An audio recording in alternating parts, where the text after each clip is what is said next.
घोंगडी बैठकाच्या तारखा तर दिल्याच जाणार आहे पूर्ण राज्यात, पण आपली एक मराठा सेवक गावागावात एक टीम सुद्धा असणं गरजेचं आहे. ती कशासाठी? मराठा सेवक म्हणून, फक्त मराठा सेवक, समन्वयक नाही, कुणी अध्यक्ष नाही, सदस्य नाही, सदस्य नाही ना काही.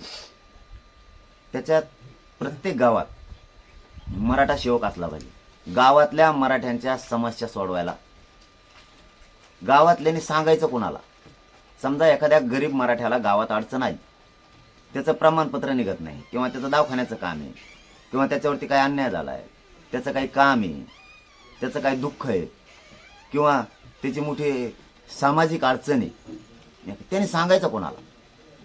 त्याने कोणाला सांगायचं? तर मग गावात जर आपण एक 20, 25, 50 काय जे असेल ती एक जर चांगली टीम तयार केली मराठा सेवक म्हणून, तर त्या टीमच्या माध्यमातून गावातल्या लोकांना त्यांचे घराणे अडचणी मांडता येते. त्या तिथं नाही सुटल्या तर तालुक्यात एक माणूस जर आपण ठेवला, एक 2-4 माणसाची टीम तालुक्यात केली, तर गावखेड्यातले प्रश्न ते पोरं सोडू. ही प्रत्येक तालुक्यात आणि जिल्ह्यात एक आपण चळवळ राबवायची.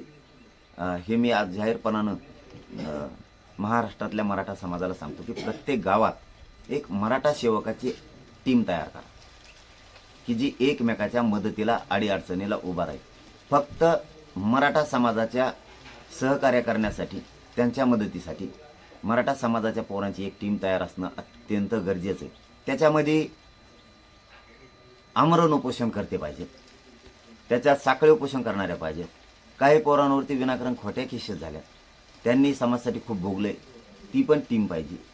आणि गावातले होतकरू पोरं की जे समाजासाठी त्यांना काम करावं असं वाटतंय, फक्त आणि फक्त समाजासाठी, बाकीचे कामं नाही, समाजासाठी काम करणारा पाहिजे.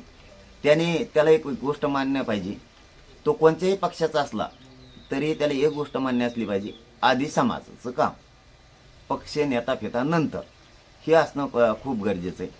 समाजाचा निर्णय तो त्याचा निर्णय असा मानणारा पाहिजे. आणि अडीअडचणीला एकमेकाच्या मदतीला समाज म्हणून त्याने तातडीनं उभं राहायचं.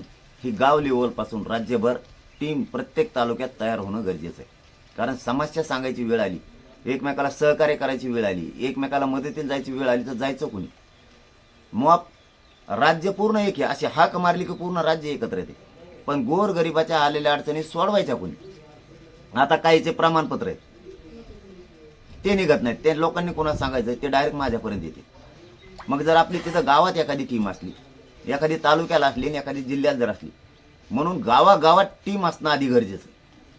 प्रमाणपत्र निघत नाही, ते विचारायला जायचं कोणी? काहींचे नोंदी सापडत नाही, मग ते रेकॉर्ड शोधायचा कोणी?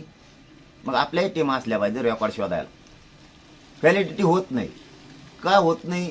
सामान्य तिथपर्यंत जाऊ शकत नाही. गेला तर त्याचा दिवस गेटमध्येच जातो, त्या अधिकाऱ्याच्या गेटच्या बाहेरच.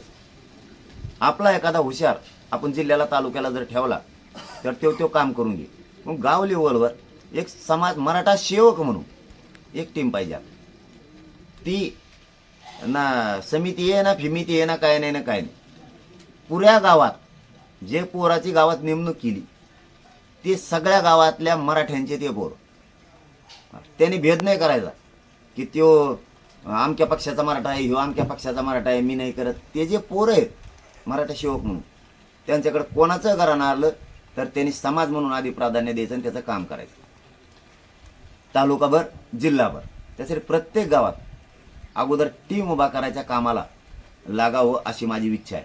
की आता आपण मराठा बांधव जर या प्रेसच्या माध्यमातून ऐकत असाल राज्यातले, तर उद्या सकाळपासूनच तुम्ही गावागावात जा आणि प्रत्यक्ष गावात मराठ्यांची बैठक घ्यायची. प्रत्यक्ष गावात जायचं, मराठ्यांची बैठक घ्यायची आणि त्यांच्या समोर ठरवायचं की तुम्हाला फक्त मराठा समाजाच्या अडीअडचणी, मराठा समाजाला येणारं सुखदुःख याच्यात उभा राहण्यासाठी कोणाला काम करण्याची इच्छा आहे ना, त्यांचे एक 20-25 जणांचे नावं घ्यायचे. वाढले तरी चालते. त्याच्यात साखळी उपोषण करते, आमरण उपोषण करते, स्वयंसेवक जे सभेला कार्यक्रमाला होते, स्वयंसेवकाची टीम, हे सगळेजण त्याच्यात एकजूट करून घ्या सगळ्यांची. यासाठी मराठा सेवक म्हणून एक टीम सगळ्यांनी गावात उद्यापासून तयार करा. 20 तारखेच्या पर्यंत, 20 तारखेच्या आत म्हणजे 20 सप्टेंबरच्या आत, आजपासून 20 सप्टेंबरच्या आत प्रत्येक तालुक्याचा, प्रत्येक गावातून मराठा सेवकाची टीम तयार करा. त्याचं नाव, त्याचं गाव, त्याचा मोबाईल नंबर, आणि त्याच्यासमोर फक्त एकच गोष्ट असली पाहिजे, हे मात्र अंतिम सत्य आहे. मराठा आणि मराठा समाजाच्या मदतीला आणि सहकार्याला जाण्यासाठी ती टीम आहे. मराठ्यांच्या अडीअडचणीला जाण्यासाठी ती गावातला मराठा समाजाचा मराठा सेवक असणार आहे. त्यालाही प्रथम प्राधान्य समाजालाच द्यायचं आहे. समाजाचा निर्णय तो त्याचा निर्णय असं त्याने मानून चालायचं आहे. आधी समाज आधी पक्ष नाही, मग तो कोणत्या पक्षाचा असला तरी त्या टीममध्ये घ्यावा, पण हे काम आधी सुरू करावं, नंतर आपण घोंगड्या बैठका टाकू. अगोदर समाजाच्या गोरगरिबाच्या मदतीला जाणारी टीम आवश्यक. आपण करोडोने एकत्र आहेत, बोलवलं की येत आहेत, पण ते जे गोरगरीब लोक आहेत यांचे प्रश्न सोडवायचे कोणी, यांच्यावर होणारा अन्याय, यांच्या येणाऱ्या अडीअडचणी त्या सोडवायच्या कोणी. आता आपल्याला ग्राउंड लेवलवर घुसणं खूप गरजेचं आहे. की गोरगरिबाने अडीअडचण सांगितली, तो डायरेक्ट इथं आंतरवालीला गोरगरीब येऊ शकतो.